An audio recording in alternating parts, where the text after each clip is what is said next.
Seems easy enough. Yeah, I think so. Why does he get the fluffy mic and I just, oh, I have a fluffy Yay. mic. I didn't look down. Hi guys, I'm Andy McDermott. I'm Lisa Byington. And we are here at Intentional Sports, and this is the Game Changers podcast.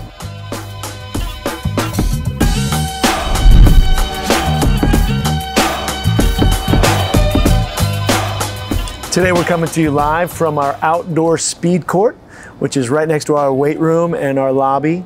The speed court is made by Global Speed, partners of ours from Germany, who I found when I was designing or helping design a last facility out in San Francisco that wanted all the best sports science and technology in the world. Saw the speed court at Real Madrid and Bayern Munich and Hoffenheim, and so we effectively brought them to America. And then Global Speed is so cool that when they heard that we were building Intentional Sports as a nonprofit, they donated the speed court to us.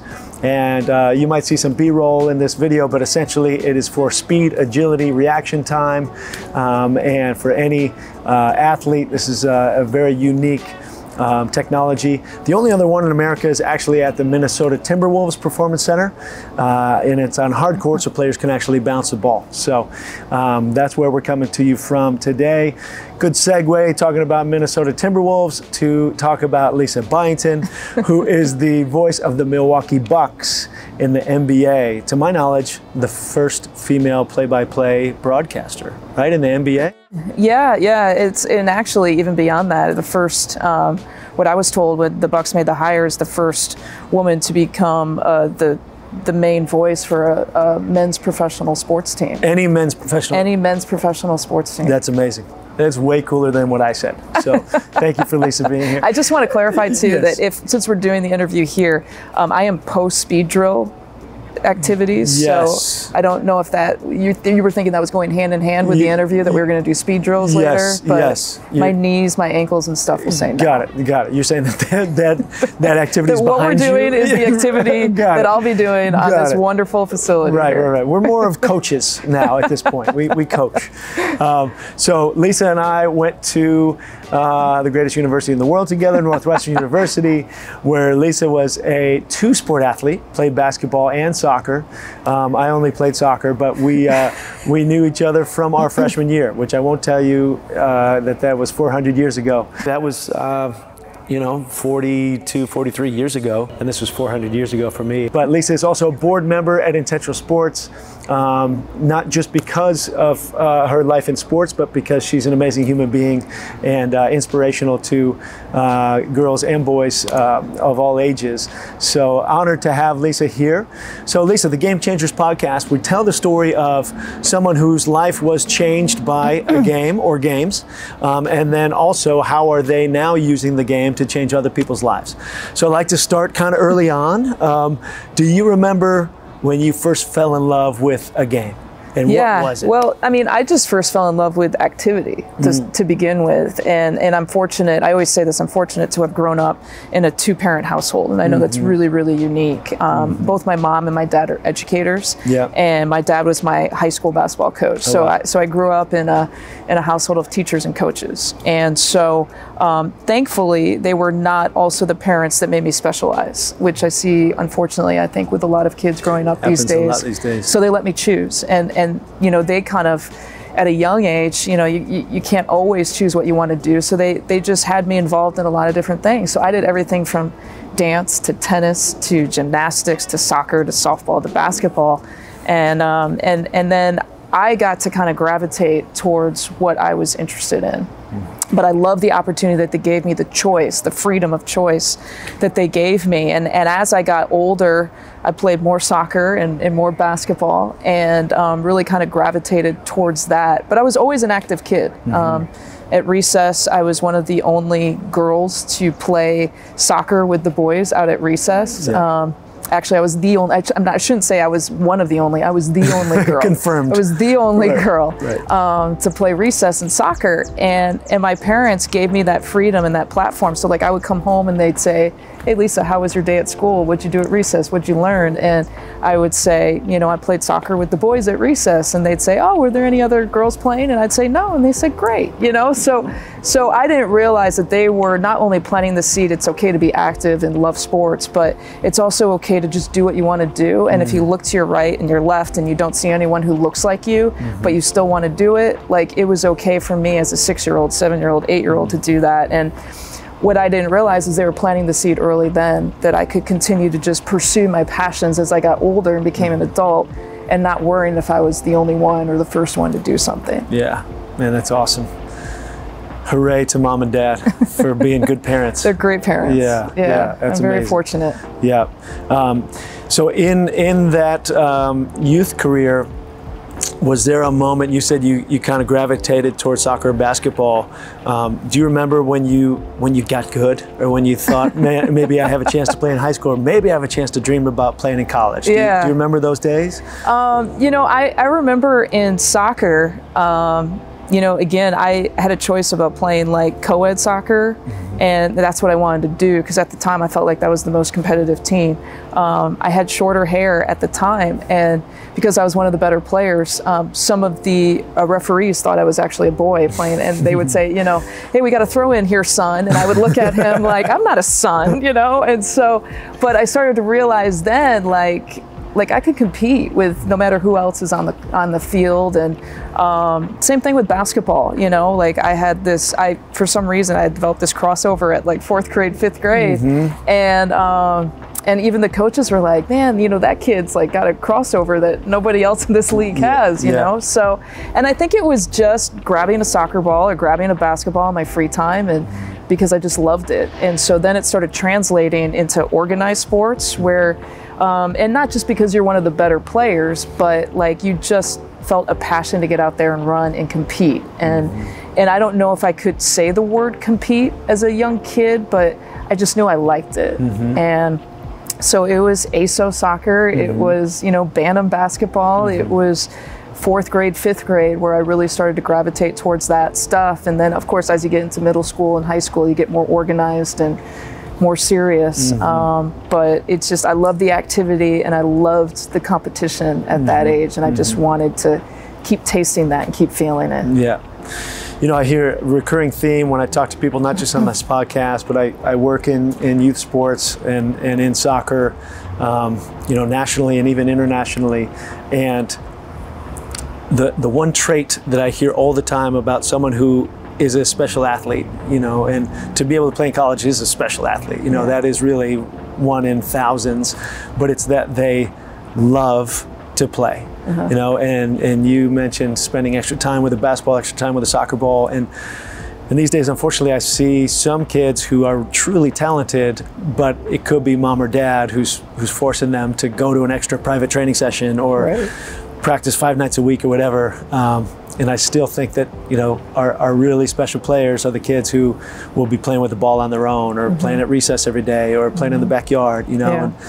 Because it has to be an inherent love. Oh yeah, you know, you absolutely. Have to, I blew up a balloon, and that was my basketball when it was too cold to go outside. And you know, I would have a basketball game on in the TV, and I'd be dribbling around, you know, with the balloon, and I would have my imaginary hoop and like dunk against the wall, and always run into my mom, who would be coming up doing laundry or something, and she would get, because I would alys, my basketball court of course had to be the kitchen, which was the main. Did she take the charge, your mom? You know, it was, that's a question still to this day, was a blocker charge, you know. Controversial. But I mean, you just find a way, right? Like that could be downtime where you're just sitting around playing video games in your house, and I blew up a balloon and used it as my basketball and terrorized the house. That's the difference. That's the difference. So thinking about the Game Changers podcast, do you remember lessons or any specific lesson from, you know, being a youth athlete playing these sports that maybe has carried on or helped you in life? You know, I always say that don't let someone else's no be your no. And I think, you know, when you're working your way through sports, and you know, for an example, my high school basketball team never had a winning season until my sister came through and I came through, and those classes kind of came through. My dad decided to coach the high school program, and so I think all of us, within our household, and then some of the people who we played with, our teammates in the same age group, never allowed the past history to define our present history, And I personally had goals. I'm like, we can win a state championship, even though the high school program had never had a winning season. And we fell just short of that. We got to the semifinals my senior year, but it was such a great journey. And to me, it's such a great lesson of visualizing something, believing in something, and working the right way towards a goal. Like freshman, sophomore year, we were getting literally beat by 40 points, and the opponent was laughing at us, I remember.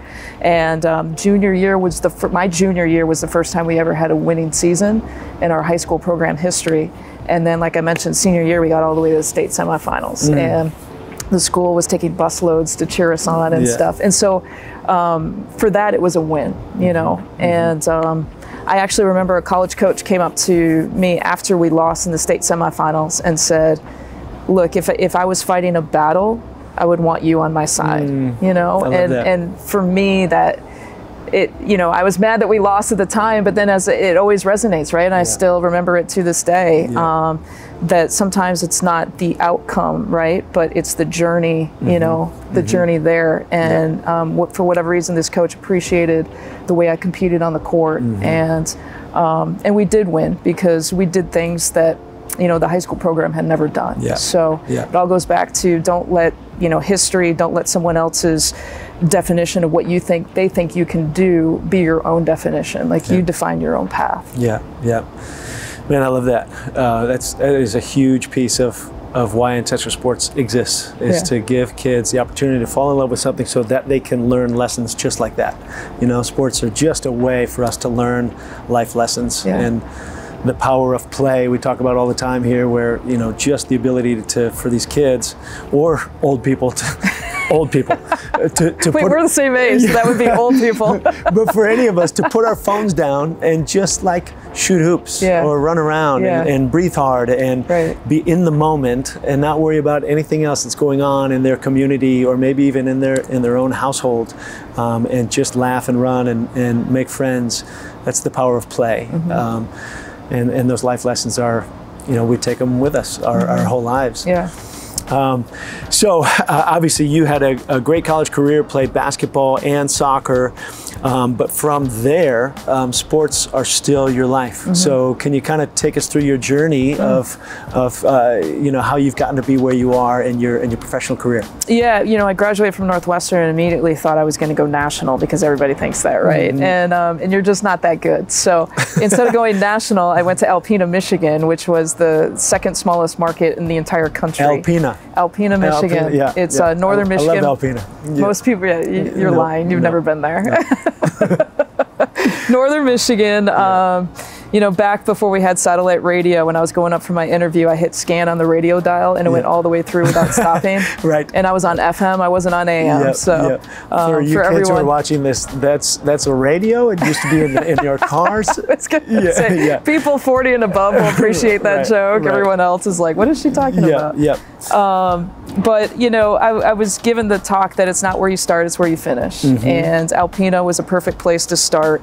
Made about $14,000 a year. Wow, awesome. And was working, I felt like, from morning to night, a lot of hours, not very little, very little pay. But it was perfect because it got my foot in the door, which is, part of any industry, just get that first job, just get your foot in the door.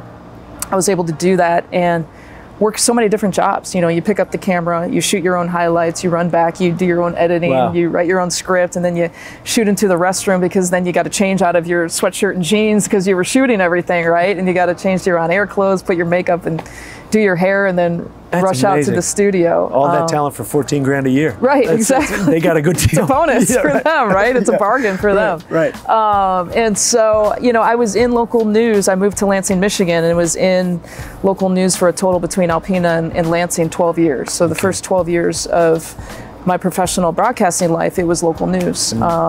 in 2007, I was in Lansing, Michigan when the Big Ten Network began. That was the first year. And I always say I was kind of right place, right time. I was in a Big Ten city. Big Ten Network, I don't want to say they didn't care who worked for them, but they were really desperate to find people in different, like, you know, if you're in a Big Ten city, bonus, you know, because they were just trying to figure things out. Let's not forget, too, the Big Ten Network set the standard. Like, everyone was watching. The SEC network didn't exist. Pac-12 network didn't exist. ACC network didn't. They were all those conferences were sitting and watching the Big Ten conference and wondering how they were going to handle it. So they didn't have, the Big Ten didn't have like a pattern or anything to follow. But I jumped on every opportunity. I still kept my local news job while freelancing with Big Ten Network. I had a great boss in Lansing, Michigan, who let me do both, you know, and because he said, I feel like this will create opportunities for you, and it did. So whenever I could work for Big Ten Network, I said yes, and whatever job they asked me to do, I hadn't done before. I hadn't been a sideline reporter before. I hadn't been a play-by-play before. I hadn't been a studio host in that kind of capacity before, but I said yes to everything. And I'm so glad I did. I said yes to opportunity, and opportunities that were scary that I hadn't done, and then that just sort of evolved, and eventually I gravitated to more and more play-by-play, and started to get better and bigger opportunities, and here I am. Yeah. So tell us a couple highlights from your career so far, like some fun memories. Yeah. You know, I mean, just most recently, you know, just being the television voice of Milwaukee Bucks, you know, Damian Lillard, you know, is always known for his Dame time shots, right? Yeah. And we got one this year at home in Milwaukee against the Sacramento Kings, and to have it at home was just a bonus, because it's, and I'm sure you can feel this too, like just being an athlete, and like there are certain moments you just feel in your whole body, you know, it's not just a great moment, like you just feel the moment. And for me as a broadcaster, when he hit that shot, like I just felt that moment and the whole building erupted. You know, when the Bucks had signed him, it wasn't a matter of if he would hit one of those Dame time shots, it was when it was going to happen. And so we got one of those in his first year, and you know, fortunate to be on the call, and fortunate, like I said, for it to be at home, because it wouldn't have had that same sort of feel to it. So that just most recently stands out to me. You know, NCAA tournament, you know, CBS and Turner had hired me to be the first female to call the men's NCAA tournament. And you know, I'm now in year 4 as a play-by-play. I've just finished year 4 of that. But I remember year 1, there was just so much questioning and attention. And again, with the NCAA tournament, you know you're going to get some buzzer beater. You know you're going to get some upset. And even I internally was questioning, am I ready for that moment? Can I handle that moment? And we had back-to-back upsets. You know, and Abilene Christian had upset Texas.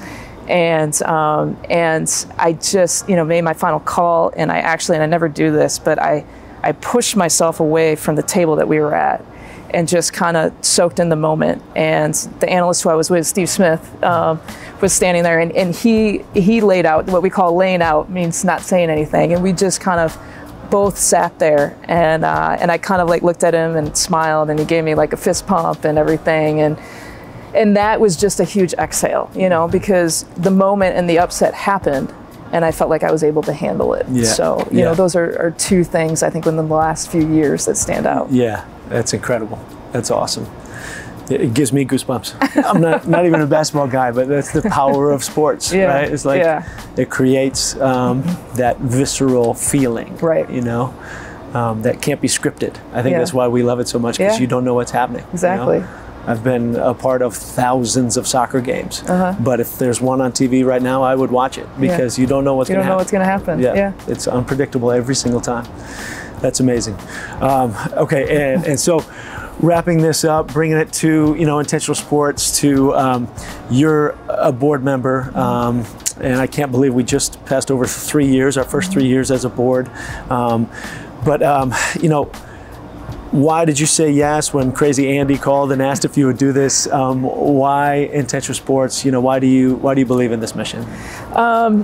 First of all, I remember that phone call. I was actually in Chicago. I was walking Lake Michigan when you had called, and I just remember it didn't take very long. Like, you know, like your pitch, it was like, you know, 5 minutes, maybe 10 minutes, and I was like, hey, you know, I'm in. And This is everything that I believe in, everything that, I mentioned that my parents were educators. So I just have a soft place in my heart for educators, teachers, coaches who can make a difference in a child's life. And I mean, this facility is beautiful. I don't care if you put it in the richest neighborhood in the country, like this facility is going to stand out. And it is elite. It is high class. You could have we have professional teams that come here and work out. I mean, it is that much of a facility.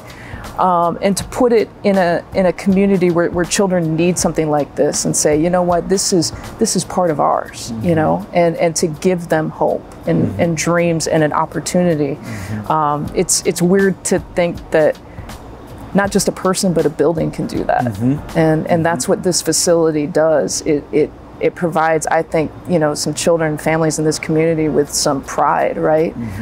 It gives them opportunities. My parents said, here are your opportunities you can choose from, and not every kid has that. So this building is kind of like that parent reaching out, like, here's your opportunity. Anyone in this community can walk in this door and be a part of it. Like, it's not a hierarchy thing. It's, do you live here? Do you want to be involved? Come on in, you're welcome. Yeah. It's everything that I believe in, everything that I want to be a part of, and everything that is wonderful about sports and giving back. Yeah, I love it. I couldn't have said it by myself. That's a great answer.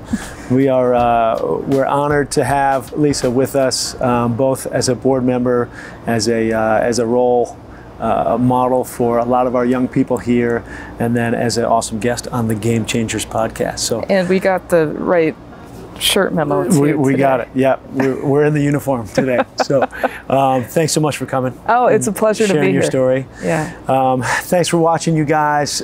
Please like and subscribe on this YouTube channel, and please share it. We're a nonprofit who someday dreams of breaking even financially. We're far from that now, but every share that you guys can do and tell people about what we're doing, maybe somebody who has resources and loves the city of Chicago, loves sports and loves kids, might invest in what we're doing and help us provide even more scholarships and more free programs for these kids. So every share helps. Thanks, guys. Lisa, thanks. Thank you. Okay, and we'll see you next time on Game Changers.